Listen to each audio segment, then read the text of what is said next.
வணக்கம் மக்களே, இது நான் உங்கள் டாக்டர் சிவராமகிருஷ்ணன்.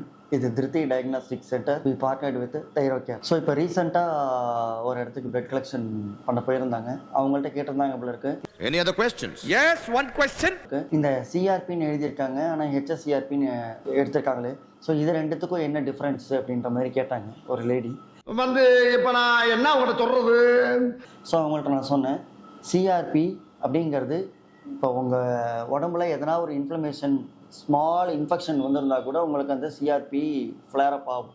இதே ஹெச்எஸ்சிஆர்பி அப்படின்னா it is particularly for heart attack, like cardiac risk marker அதுன்னு சொல்லுவாங்க. ஸோ இப்போ இந்த சிஆர்பிக்கு ஹெச்எஸ்சிஆர்பிக்கும் இதுதான் மேஜர் டிஃப்ரென்ஸ் ஆக்சுவலி. என்னங்க எனக்கு ஒன்றுமே புரியல. ஸோ இப்போ இந்த சிஆர்பி எப்போ நம்ம எடுப்போம் அப்படின்னா இன்ஃப்ளமேஷன், இன்ஃபெக்ஷன் அதெல்லாம் வந்தபோது. ஹெச்எஸ்சிஆர்பி கார்டியாக் ரிஸ்க்கு, இப்போது ஹார்ட் அட்டாக் வந்திருக்கு, இல்லை ஹை லிப்பிட் கண்டென்ட் இருக்குது, இல்லை அப்போல் இப்போ ப்ரோட்டீன் உங்களுக்கு அதிகமாக இருக்குது அப்படின்னா இந்த ஹெச்எஸ்சிஆர்பி உங்களுக்கு ஷோ ஆகலாம்.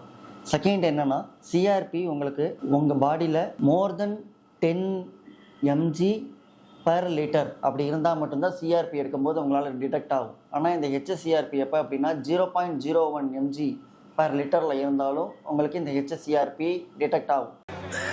சோலி முடிச்சு. ஸோ அதான் ஹை சென்சிட்டிவிட்டிக்கும் ஸ்டாண்டர்ட் சென்சிட்டிவிட்டி சிஆர்பிக்கும் உள்ள டிஃப்ரென்ஸ். ஸோ இதை நான் ரொம்ப நாளாக ஷேர் பண்ணணும்னு நினச்சிட்டு இருந்தேன். உங்களுக்கு நான் ஷேர் பண்ணிட்டேன்.